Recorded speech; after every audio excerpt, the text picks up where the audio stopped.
brothers. The Lamotta, I was afraid of their porch. I made up a dummy that looked like me. I used to put it outside. If they didn't kill it, I went to school that day. It was like, well, you'd be afraid too. The Lamotta, there were 9 brothers. I was like to live next door to it. There were 9 Lamotta brothers. They were 3 months apart. And each kid got bigger than the other. They got these arms like here. They didn't have tattoos, they had murals, you know, Last Supper. And they kind of, you know, like you go to the city pool, we go to the city swimming pool, and they were the kind of kids that come by, skinny kids like me, they kick concrete up on us, you know. And I remember I was kind of friendly with Tony Lamotta. He was the youngest, like I was, the baby in the family, Tony Lamotta. And you know the kind of kid, the mean. We all grew up with kids like that. You know when you're a kid, they're mean. They're going to be mean when they grow up. You know what I'm talking about? Like the kind of kid when he gets animal crackers, he only eats off the head. There'd be cracker bodies all over the neighborhood. You know what I mean? Like when he would sneeze, he'd use your hand. You know the kind of sickos. And they're mean and ugly. 9 uglies. Each kid was, I don't know why she kept having kids. Each kid was uglier than the last one. Really, at Halloween, the mother just put a rubber band from one ear to the other.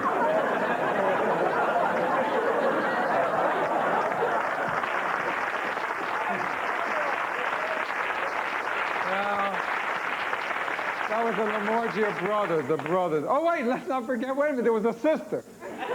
No, let's not forget, Teresa. Teresa Lamotta. Every day, Teresa Lamotta had to brush her hair 100 times. Every day, 100 times. Then she'd do the other leg. But that's all in the past. This is the present. We'll see you in the future in a minute. Oh, that's it.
Mike Curb and the issues.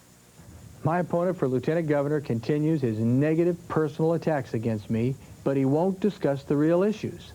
I challenge him to tell you why he supports Rose Bird. Rose Bird is a real issue, and I've always opposed her. My opponent worked hard to defeat the death penalty also, while I consistently supported it. And while I was for Proposition 13, he opposed it. I challenge him to explain to you his positions on these issues. Elect Mike Curb, Lieutenant Governor. October 23rd, the mongoose is loose. Tom the Mongoose McCune and Coors go racing at the Winston World Finals.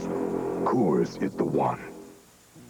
For just $69 an axle, we'll install new organic brake shoes or disc pads, turn drums or rotors, repack front wheel bearings, even replace front grease seals if needed.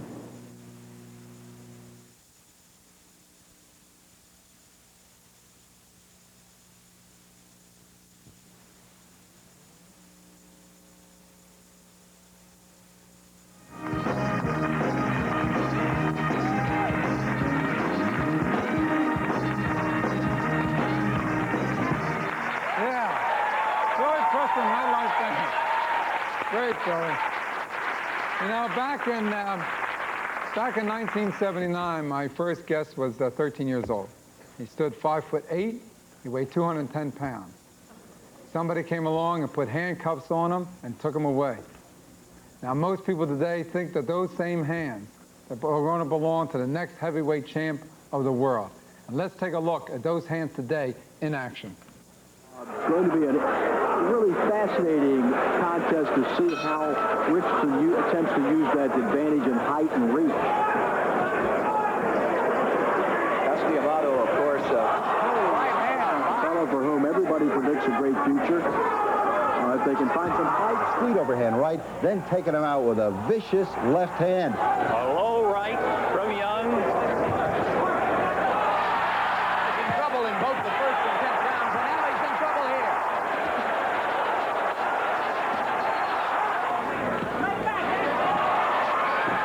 19 years of age. Long is 27. Oh, wow. Tyson comes out slugging. He comes out smoking like Marvis's father, Joe. Marvis must move or we're going to be out of here very, very quickly. Uppercut, and Marvis is hurt. Razor is down. Joe Cortez moves in to have a look, and he's going to stop the fight. It did not last 20 seconds. Please welcome Mike Tyson.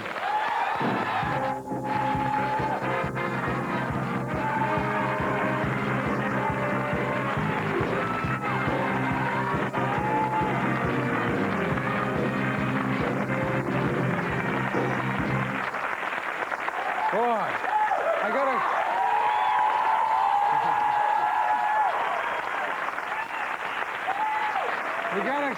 gotta explain one thing to you right now. See, they were clips from, I don't want you to think that's one guy getting hit like that. Now, I had mentioned when I introduced you that you had once been taken away in handcuffs. So maybe we better explain that. Yeah. Yeah, I didn't want you to get offended. You know what I mean, Mike? Yeah, hey, you know what I'm saying, Mike? You know what I'm saying, right, Mike? Hey! But maybe we should tell the people what I meant when I said you were taken away in cuffs when you were 13. No, when I was young, I was born in Brooklyn, in the Brownsville section, which I loved dearly. And it was like a wild atmosphere at that party. And then, you know, the kids got wild, and then I got in trouble, and I got taken away. And then the staff there took me to Lamotta after my time was served, and he didn't want me to go back to Brooklyn because he thought something bad would happen, which I thought would have also. And so we went to upstate New York, and from then on, it was like love at first fight. Yeah. Yeah, you don't have to, you know distance, right? You know how to judge distance. When you do that, you know that I'm here, right? I mean, no, I just want to get it straight, you know what I'm saying? At particular times, yes. Yeah. Lose the distance. You lose the distance sometimes? The radar function. If I sit where Billy is, that's enough distance, right? Now, when you were a kid, though, when you were a real little kid, I heard that you were kind of like a general. You weren't a tough kid. You were an easygoing kid, and they kind of picked on you, right? All the time. They picked on you. Would you believe that? No. You know what's even more important? I want to know this. See, if I ended up looking like you and could hit like that, I'd go back to South Philadelphia and get those Lamorgias and pin them. You know what I mean? Did you ever have that temptation, like, to get back there and get those guys? I thought about that recently. Yeah? Yeah. I'll go with you, you know what I mean? Now, when you haven't, everyone's saying, and I'm a big boxing fan, that's my sport, and everyone's saying you're going to be the next heavyweight champ. You think you're going to make it? Well, the people in general, it's good that everyone says that, But yeah, most definitely I do. They really don't know, but I know.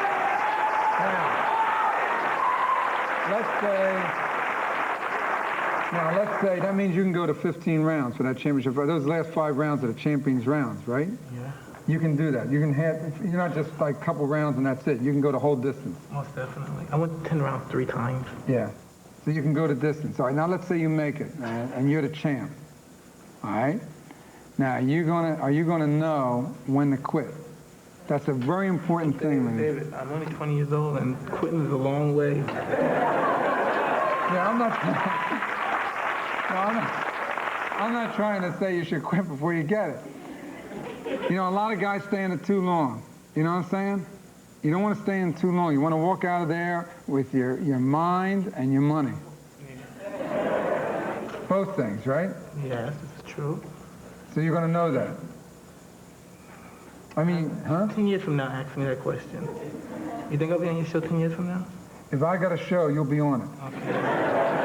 The chances of me having a show in 10 years are not as good as you still being a champ, the way you're hitting. I mean, I'm punching, but I don't know if I could punch that hard. Now you're, yeah. What's the deal with the ratings here, though? Like, Ratings are good, yeah. Ratings are good.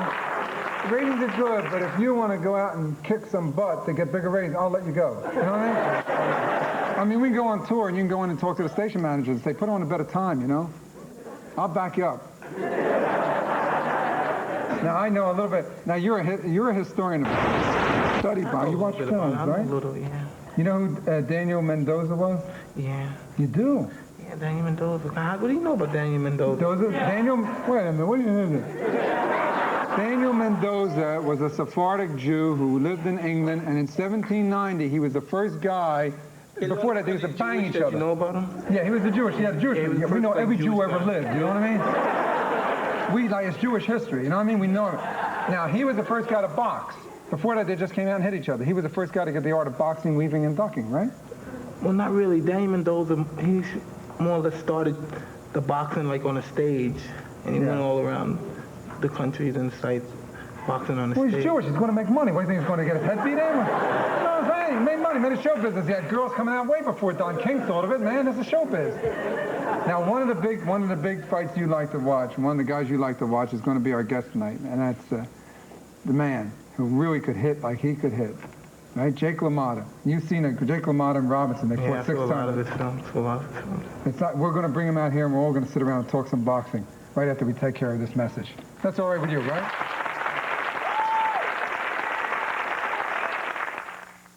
Tonight, Harold, I'm going to turn up your oven 300.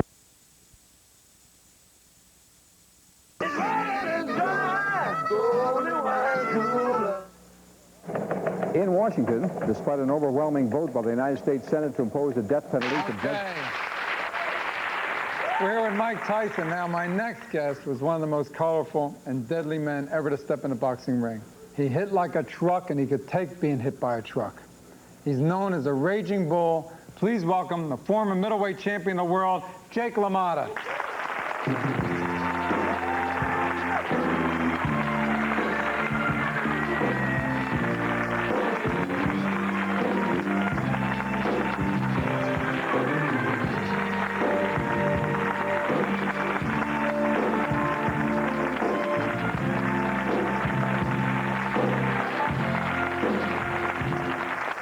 Well, Jake, great seeing you. Guaranteed, without a doubt, next heavyweight champion of the world.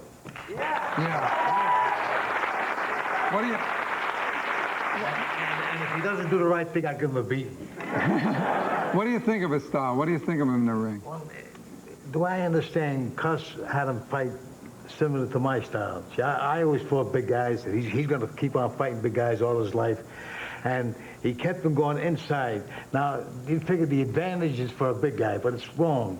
A short guy could take the advantage from a big guy by making himself shorter and keep pressing the guy. You understand what I'm trying to say? You understand that? Absolutely. Okay, you understand. Now, the difference with him is he's got that style that Cuss taught his fighters to protect himself, look to protect himself. And that's a great style. Right. Now, I was explaining to him before, this style just is the same as mine in a way because I did it this way. I caught the punches coming up this way. But his style is just as good because they'll slide off his hands. And he's protected a lot better. Well, we should tell him. You keep it up, pal. You keep it up, you're going to be a great, great fighter. You're going to be like Joe Louis, Marciano, maybe even better. You're a bigger and stronger Marciano. There's no question about it. Yeah, that's a good question.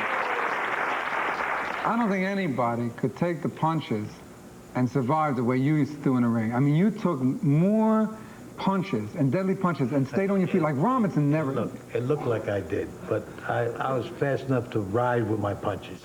There's a knack to it. He knows what I'm talking about.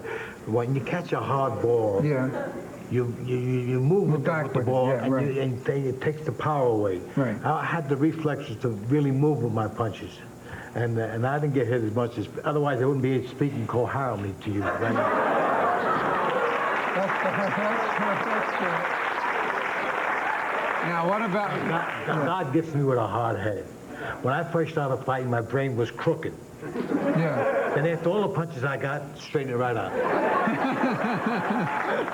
Now, what about, have you ever been hurt in the ring, Mike?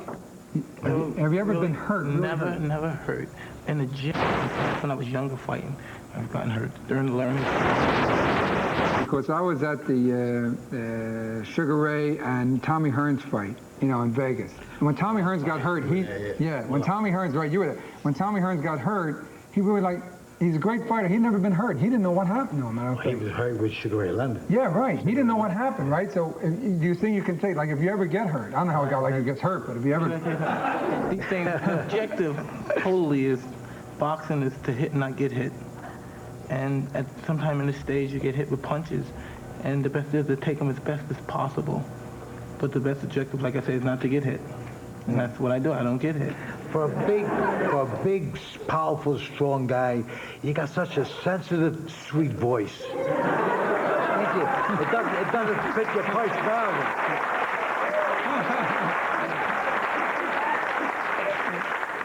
Now, we didn't come here to talk about him. No, we came to talk about you, About Jake. me. Yeah. I talk about my book. Yeah, Raging Bull 2, right? Raging Bull 2. You got a book, Raging Bull 2. Now, that's going to be made... You got the cover here? Yeah, all right, this is... Yeah. This is Raging Bull 2. Continuing the story of Jake LaMotta. Now, now you got a book, and it'll probably be made into a movie, because your life is so interesting. You're such an interesting guy. The first book was made into a movie. Right, I know. Raging Bull. Robert De Niro, superstar Robert De Niro won the Oscar for Best Actor. Right. Now, he also could fight. He could. I guarantee you, when I got finished with him, he could have fought professional. No question about it. You met him, and you saw him fight in the movie. Yeah. Does he know how to handle himself? We're throwing some heavy blows. Throw some pretty good blows. Now, I spent 1 solid year with him. 1 year with him. Before we shot one for the film, 1 solid year we boxed over 1,000 rounds. I'm not exaggerating. Did you drop him? This guy was very dedicated. Tell the truth, you can talk. You know, De Niro, you know. I banged him pretty good. He wanted me to. He wanted me to bang him pretty. He wanted me to bang him. Take it well. Yeah, he took a pretty good punch, and he also banged me pretty. You give him a beating? He lied. Don't be a wise guy. Now let's say, Mike, you're the champ, you know, and you have the years as the champ, and now, like Raging Bull 1, Raging Bull 2, they're going to write a book about you, a couple books. All right, what would you call the book if they did it with you? See, you ask these questions are so immature. I'm not. Yeah. The first thing in my mind is a book. The first thing in my mind is like making a book. You tell me one more time I'm immature, I'm going to knock your head in that raft, all right? You're right. You're on my side, right? Smoke crazy cigarettes too. Oh my God! You think we could both take it? No chance, right? I'm not the type. I wasn't the type to play myself in the movie. So they were thinking of using Sammy Davis Jr. instead. For you? Yeah, but he could do it. He was too Jewish. They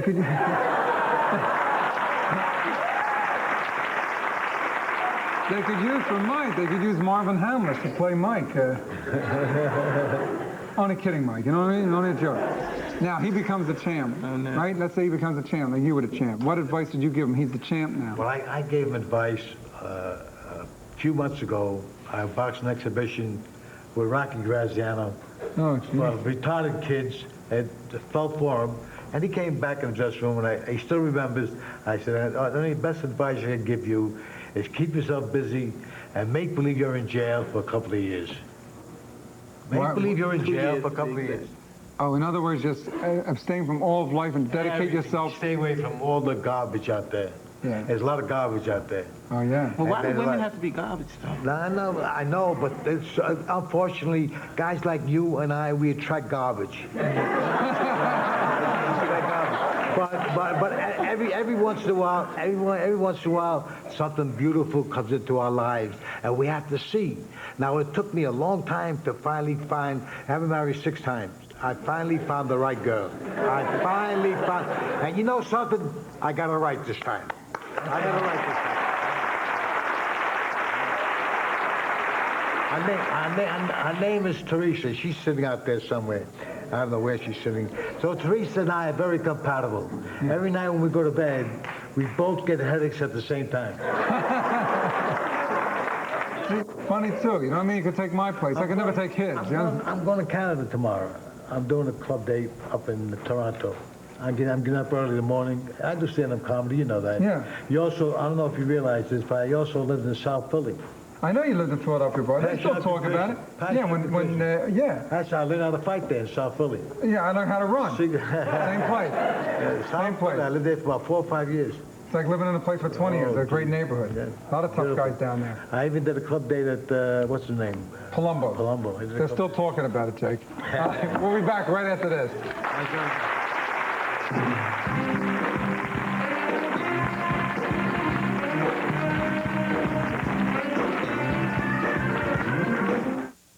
If only things lasted longer. If only their warranties lasted longer.